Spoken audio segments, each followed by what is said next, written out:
The Arizona desert burned under the noon sun when the cowboy found the Apache woman waiting beside the dry riverbed. Heat shimmered like glass in the distance, and the silence pressed heavy on his ears. Dust clung to her torn dress, yet her posture was unbroken. Her chin lifted as if daring the world to strike again. He slowed his horse, studying the way she stood between the stones and the sky, not asking for mercy, but demanding to be heard. In that moment, he sensed this meeting was no accident. The land itself seemed to hold its breath, waiting to see what kind of man he would prove to be. "My people are dying," she said, her voice calm but edged with exhaustion. She spoke of soldiers closing in, of sickness spreading through hidden camps, of children growing thin from fear and hunger.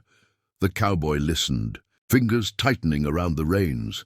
He had buried friends in shallow graves, watched promises rot under politics and guns. He knew what it meant to be hunted. Still, helping her would mean stepping into a war he had sworn to leave behind. His eyes drifted to the horizon, where memories lay like bones under the sand. She stepped closer, not threatening, not pleading, only honest. Her eyes met his without flinching. Then she whispered the words that struck deeper than any blade. "Save my tribe, and I'll give you strong offspring bound by honor." It was not desire in her voice, but duty, an offer rooted in survival and tradition. The cowboy felt the weight of it settle on his chest.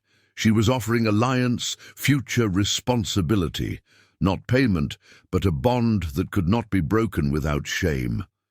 The wind stilled, and even the horse shifted uneasily, sensing the gravity of the moment. He dismounted slowly, boots crunching on the dry earth.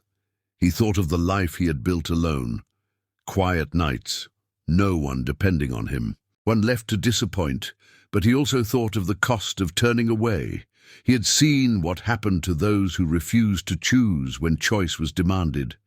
The desert remembered such men, remembered them as bones and dust. He looked at the woman again and saw not desperation, but courage sharpened by loss. She was not asking him to save her. She was asking him to stand with her. At last, he nodded once, firmly. "I won't promise what I can't give," he said, his voice rough, "but I won't leave your people to die." Relief flickered across her face, quickly mastered, replaced by quiet resolve. She inclined her head, accepting his words as enough. Together, they turned toward the mountains where her tribe hid. Two lives now bound by a choice made under an unforgiving sun. Whatever lay ahead, blood, sacrifice, or redemption, the cowboy knew one truth as he mounted his horse. Walking away would have been the greater betrayal. That night, the cowboy sat by the fire, staring into the slow dance of the flames while the desert cooled around him. The woman rested across the F, her light, her silhouette steady, unafraid. He studied her hands.